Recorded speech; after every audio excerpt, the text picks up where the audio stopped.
My guest on this week's episode of Suds Search is Paula Keller French, Director of Sales and Marketing at Search Influence.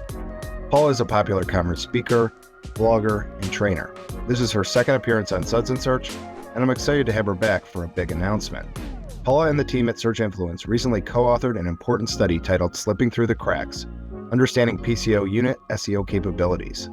Search Influence partnered with the nonprofit group UPCEA to generate the most comprehensive study I'm aware of for how higher ed institutions are handling their SEO. The nice way to put it is that the study found that there's a lot of opportunity. How did this study come about? What did the study reveal about the SEO readiness of these higher ed institutions? Do the important stakeholders even have useful reporting on their campaigns? I'm going to ask Paula these questions and many more. Grab something cold to drink and join me for a conversation with Paula Keller French. We're going to talk about SEO for higher ed, why the audience for higher ed institutions is changing quickly. We'll spend a little time digging into the impact of this impressive study. Paula, welcome back to Suds Search. How are you today? Thanks, Mark. I'm great. How are you? It's good to have our returning champ back. So this is very exciting for me. And you guys are hot off the press with a really cool report that I wanted to talk to you all about. For anybody working in higher ed or really just interested in SEO for that vertical in particular, I highly recommend you go to the Search Influence website and download the white paper. It's 77 pages, beautifully designed. It's in partnership with the UPCEA, which is a nonprofit. And before we kind of launch into the findings and what SEO has to do with this, how did this study come about? Tell us about the partnership and how you divvied up the workflow. It really is comprehensive. Thank you, Mark. Yeah, we're super duper proud of it. A lot of hard work went into, of course, planning it, running it, making sure that we had the response rate that we needed, analyzing it from both the search engine optimization perspective that Search Influence has, as well as from UPCEA, as they're lovingly called. Well, some people say UPCEA, some people say UPCEA. But so it stands for University Professional and Continuing Education Association. And they're really the premier association for universities and schools that offer continuing and online education. And as you can imagine, they're trying to reach the non-traditional student. And so when people think about marketing a school, they're often thinking about marketing to high school students. Well, this is really very focused on non-traditional students, people who either want to complete their degree, get an advanced degree, or who are looking to upskill. So they might just be taking a course or a couple of courses or looking to ultimately get a certificate. And so, Search Influence, we are a digital marketing agency as a whole with, of course, a big focus on SEO. We work in a lot of industries, but we worked with higher ed for about 10 years. And through that time, we really just saw that SEO opportunity was being left on the table. These are big websites. And as anybody who works in SEO in any field knows, with big websites, they can be really awesome because there's so much good stuff there for SEO, but they can also be really challenging. And oftentimes individual pages aren't getting the level of attention ultimately that they deserve. And the whole, individual, pillars, if you will, are not necessarily being strategically thought about. So this was our experience anecdotally, and we really wanted to figure out if this was industry-wide, because, we do work with higher education institutions, and of course we're always looking to work with more of them. So we partnered with UPCEA because we have been involved with them for a few years. And as I said before, they're really the premier organization. And ultimately, we wanted to do some research. We had this theory, and we wanted to make sure it was going to be valuable to their membership. And so we worked with Jim Fong and Bruce Etter, who's their two key research people on there. They have a whole Center for Research and Strategy. And so we collaborated on what the study was going to be. And then they conducted the survey of two different surveys, so marketing leaders and institutional leaders within their membership. And then we had an assessment of 100 websites. So essentially did an audit of 100 sites. So we came up with the factors that were going to be included in the audit. We essentially collaborated with UPCEA team for them to go out and do all of the assessments, using all of the tools that we would normally use from an SEO, for an SEO audit. And then they came up with a methodology of how to score them. So that was a long-winded answer to your question, but that's really how it came about and how we actually performed the study. Well, it's so interesting. And I think this cohort, which I want to make sure you get all your acronyms right. UPCEA, I mispronounced. The other part is Professional Continuing and Online Higher Ed, which is referred to as PCO throughout the report. Yes. So this seems like a very pivotal juncture for these units in an institution like that. Even if it's a very large institution that has a lot of 18 to 22-year-olds, it's still really important that their PCO unit is thriving, because there just aren't as many 18 to 22-year-olds coming up. There's like a demographic issue here, and so if college and university is only relying on those 18 to 22-year-olds, there's going to be a supply and demand problem here. They're going to need to be able to reach these adult learners as well. What a huge challenge. How do institutions counter that demographic issue? I think creates a sense of urgency, right? Mm-hmm. It sure does. And that is, a really, really big message that UPCEA wants to get out there right now. Jim Fong has been talking about that for at least a couple of years, especially related to the, like what he likes to say, the demographic cliff that we're on. And, it's that, which is, the true data, but also there's the other side, which is there are just so many people who do need to upskill. There are so many people who do need to change their careers or grow their skills within their existing, within their existing industry in order to be able to grow. The degrees that we got, they're starting to become less and less relevant. And so there are new skills that we need to learn. There's new things that we need to add to our toolkit. Well, interesting. And then, just from a marketing point of view, the audience changed a lot for these institutions if they aren't taking advantage of PCOs. This is a different cohort with different expectations. They're typically a little more mature. They're in adulthood. You mentioned Jim Funk, who's really great. He's got this, I don't want to press any alarm bells, but you're not addressing this with enough urgency.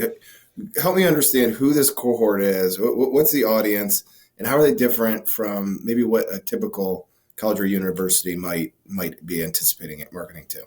Mm-hmm. Yeah, essentially, this non-traditional student, they're working adults. They may or may not have already finished their degree, so they might be in a full-time job that they're pretty happy with, but they want to grow more.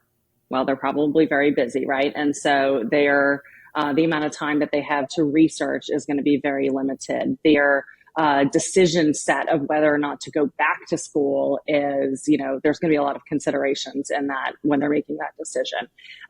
They might know that they need to upskill, or they might want to upskill in order to get that promotion, but they might simply think that they don't have time to do it.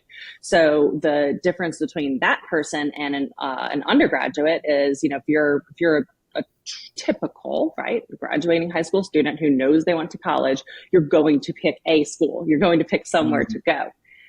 This cohort may or may not even choose to go to school. Great. So you not only have to get them to find you, but then you have to convince them to actually go to their school. And so when we think about that from an SEO strategy, we're thinking about, really different places that they are in the funnel. So they might be just simply looking for career growth information at the top of the funnel, and we're bringing them to the site through blog posts. Or they're actually starting to look for education, and we're thinking about, the programs and degrees pages. Then we're thinking about branded SEO, which is so much fun when you're thinking about, X school registration deadline, X school course requirements, all that stuff.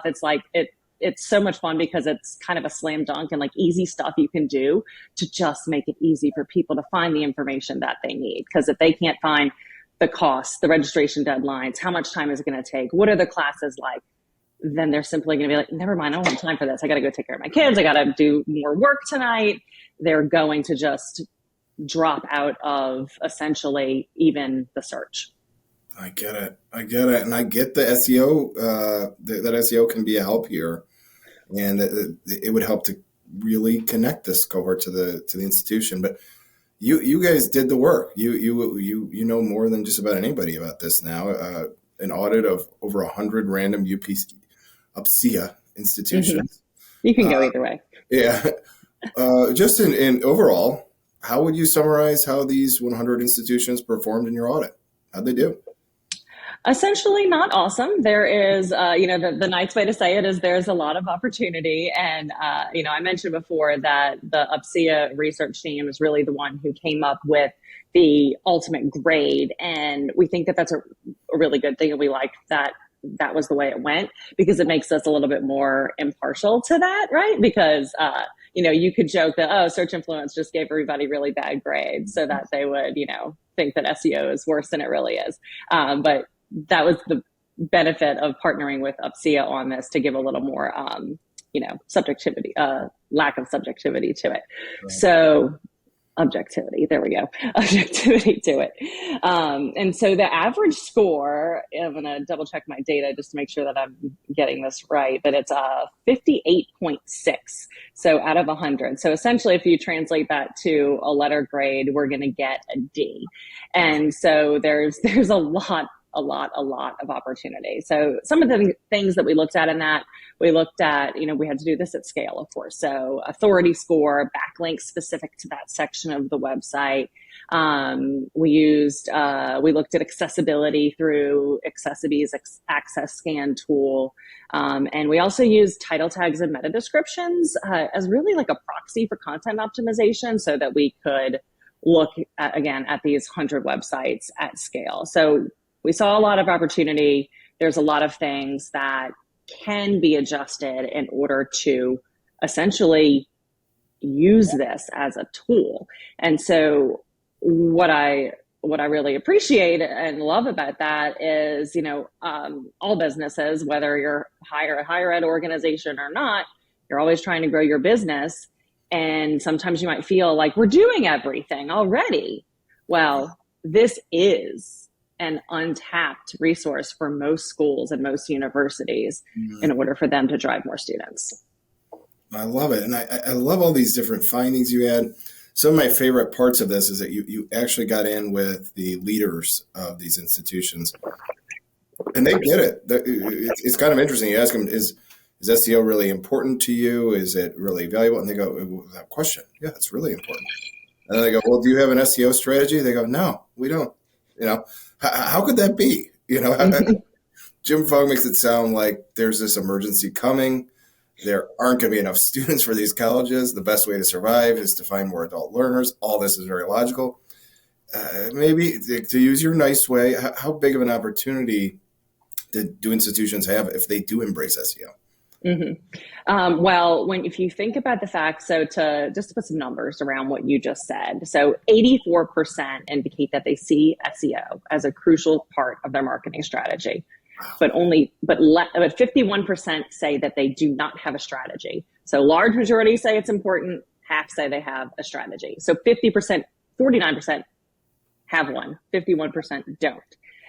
That is a lot of opportunity that's being left on the table. And so, it's really impossible to quantify what they're leaving on the table by not properly optimizing the sites and really thinking about this from the student's perspective. What are they searching for? What are they searching for when they're looking for a school as the answer, when they might not necessarily even be thinking about school as the answer to their career growth opportunities? Well, one way to quantify it might be to look at reporting, but there's this huge reporting shortage, huge reporting challenge. So there's not even like the data to go and point to. Yeah, same sort of. I don't have the statistics in front of me, but like leaders recognize they need regular SEO reporting to make sure that things are going well, or if they're going poorly, that they can actually make sense of like why they're going poorly.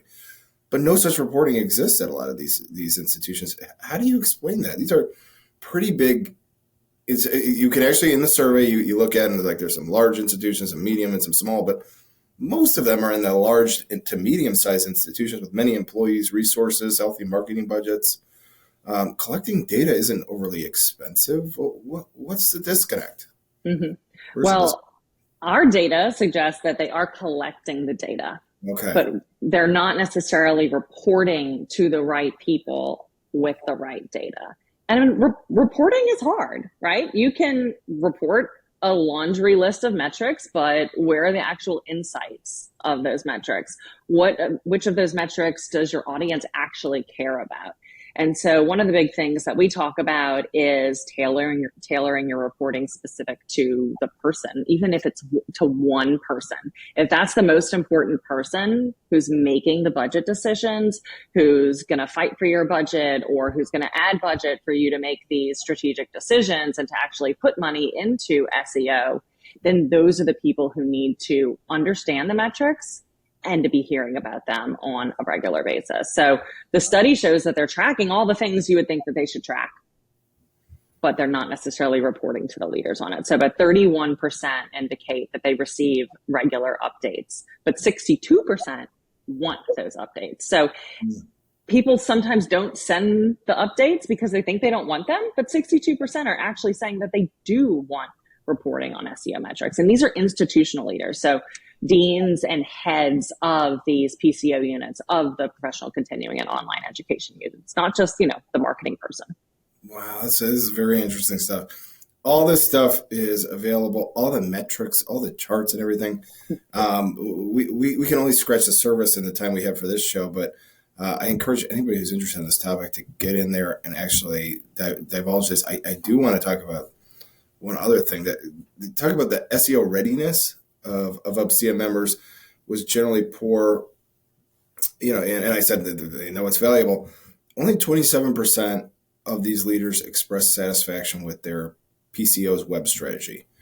I want to unpack that, because what's unique about these institutions? You know these institutions better than I do. Is it about a lack of funding? Is it a lack of just know-how? Is there not somebody who can run with this? Technology challenges? What would the leaders at these places say if I were to be able to ask them? Mm-hmm. I think there's really two things, but the most important of which goes back to what we were just talking about, is leaders not receiving those regular updates. And so we really think that this is ultimately a self-perpetuating pattern. So the institutional leaders don't hear those regular reporting updates about SEO efforts and outcomes. And so therefore they don't know, are they successful or are they not successful? And so if they see the success, then they would ultimately be more likely to approve funding or to suggest that more funding should actually be put there. And so therefore, they're not hearing the updates. They're not getting results because they're not actually having the resources that they need. And so it just, continues to cycle. But the second part is the capabilities. And so a lot of them are doing this either in-house or shared between, in-house and outsourcing, or even just a little bit more towards in-house. So, so a lot of it is in-house, but you need to have the capabilities, and SEO requires a lot of different skills to execute it. And what we've seen in our, in our exposure to these individual schools is that they don't usually have full marketing teams for the PCO unit. And so you likely don't have the amount of people or the right skills in-house to do it. And so when we ask them how would they grade themselves on their SEO capabilities in-house, the average score was a 3.5 on a 1 to 5 scale. So just a little bit better than average. Yeah. And, we would like to think that with SEO being as technical as it is, it's really something that you want to be doing at an expert level. In particular, on a large website that's part of an even larger website, a university website, and really understanding, the technical nuances of subdomains and directories, and how these, how the individual school sites really play into each other, and how there's duplicate representation of programs and courses across different places, and so that can be ultimately hindering your success, and how to fix that. How to ultimately have one true authoritative page for a program or degree. Love this. And I mean, I keep going back to who this audience is. And certain ways you're talking about this is a more savvy person. I love the idea that they're actually not even convinced they have to go to college. Like you have to first, or go back to school. You have to first like convince them that anywhere is worthwhile. So at the same time, they're gonna probably want to digest a lot of content. So in addition to an SEO problem, SEO and content have a lot of overlap for sure. But this sounds like an enormous content challenge to me. Does that sound right to you? Like, so there's just not enough content on these sites to answer the questions that the audience is really looking for. Does that sound reasonable? Yeah, absolutely. Either the information's not there at all, it's not structured in a way that is easily digestible, or it's not presented in a way that makes it searchable where they can find it easily. Unbelievable. So, do you have advice for how institutions should adapt their content strategy? I know it's mostly in SEO, but how can they do this to attract these new customers? What sorts of content did you find were lacking? Yeah, the even to take it one step back before the types of content is actually thinking about programs, keywords by program. And so thinking about a content plan by program. So thinking, well, what are the targeted keywords for this program and degree? And then what are the like higher level keywords that somebody might be searching for before they've even decided that school is the answer, like I was saying before, and thinking about blog posts for those. We have a really heavy blog strategy for one of our clients, and they get a ton of organic blog traffic, a ton. And we really do think it helps with driving people to the site who, like I said before, were probably not even considering going back to an institution to get their education. They might not have been even considering education. And then we can give them that brand impression. We can remarket to them. We can get them to download something and then send them emails. Really just getting them to the site at all is the first step. And then, of course, building out the program and degree content in an optimized way related back to the keywords that people are searching for. People often just think like, oh, well, my title tag needs to be my degree name. Well, there are subtle ways that you can adjust your degree name, even if it's not the official degree name, but there are subtle ways that you could present the degree name and the title tag. They're going to be more aligned with the keywords that people are actually searching for. And I broke this down in a way that I think is really helpful in the webinar that we did. And so if you had show notes, that sort of thing to this, I can send you the link so people can check out the webinar replay. And if you don't want to read the whole 77 pages of the report, you can watch the webinar, which will kind of give you the high points as well. Well, we will be sure to link to that. Please do share it with me, and I'll make sure it's in the show notes. I mean, the last question, we'll see if it's the last one, but you spent a lot of time on this, a lot of man hours. It's very comprehensive. It's going to be sent out, studied by people in these institutions. What do you hope they'll do differently as a result of getting this information? What's success look like for you guys as a result of doing all this stuff? We ultimately want to start strategic conversations about SEO, whether that's just simply them internally recognizing that they should have a strategy, that they should be thinking about keywords as it relates to the content they're creating. Ultimately, we hope that they'll work with a company like us to help them solve those problems. Again, we do recognize that people have internal teams, and so we will work with their internal team to best leverage their expertise and our expertise so that we can make their budget as efficient as possible. It's so hard to. I think there are so many people in some of these institutions.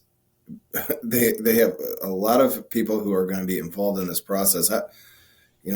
Have you had success? This is I'm spitballing now, but have you had success with getting the entire institution on board with SEO? Does that make sense? So instead of it just being in a silo where a few people in the marketing department know about this, we're starting to get the actual leaders of the departments who are going to create the coursework and everything like that, the content that we're going to put on the site.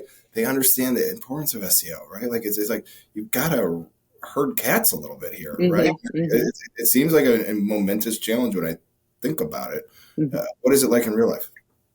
I think that we're pretty good at that, at managing different stakeholders and helping them understand why it's important to them and the job that they ultimately need to do and why it helps them reach their goals as an individual within that organization. And we have used data to show this.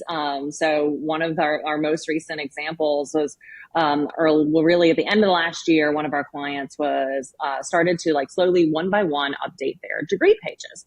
And so they wanted to reduce the amount of content that was on those pages and really have more of like a graphic heavy design. And so we loved that. We loved making it more user friendly, definitely improved the user experience, but it wasn't necessarily because they took too many words off the page. They just didn't have the right words on the page. And so they went through the redesign, and then we came back through and optimized it with target keywords. And we were able to show directly the impact from Google Search Console, how their impressions just like went up after we added the keywords, to all of the right pages on the page, and in a very natural way. And so you can't tell when you're looking at the page. I mean, like, typical SEO person could tell, right? But the searcher is not going to look at this page and think, oh, this is weird, like this is extra wordy or anything like that. It's done in a really nice way. And so we were able to show with data that this does make a difference. And so we could come around and do that, come around and continue to do that on the additional pages. But, even from the earlier days, we were able to show, the number of searches people are making or show the increase in organic traffic over time, to show the leads that they're getting from organic and the inquiries that they're getting from organic. And that's not something that a lot of people necessarily look at, is the actual source of the inquiries. And it's not always easy to do. You got to set up some special stuff depending on the system that you're using. But looking at the leads from organic has been super duper helpful, in addition to like continuing to show that organic traffic growth year over year. I love it. Well, I will tell you this, Paul, like anybody who is working in this vertical, I would recommend Search Influence. If they want to get in touch with you or your company, what's the best way to do that? What's your favorite social media? Those sorts of details. Mm-hmm. Yep. Well, you can check out our site. We've got an easy form on the site that you can fill out if you want to reach out to us. Both I and Will Scott, our CEO, we receive those emails. And so one of us will respond to that. We're really super hands-on with that. Both Search Influence, Will and I, all three of us are active on Instagram and LinkedIn. LinkedIn more so from the like professional standpoint, but add us there because we'll share additional blog posts and things like that. Search Influence has a blog that we post to pretty regularly, and you can always send us an email, and we'll be happy to chat with you.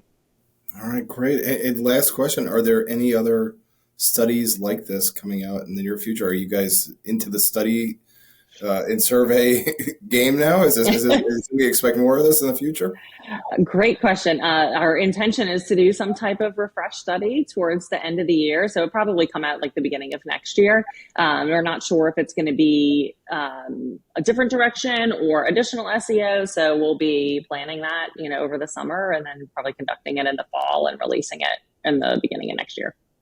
Well, for all of us in the industry, it's like I love getting these sorts of surveys, and I know how hard they are to do. We are terrible at doing it at Search Lab, but I just appreciate you and the team at Search Influence and your partners for putting all this together.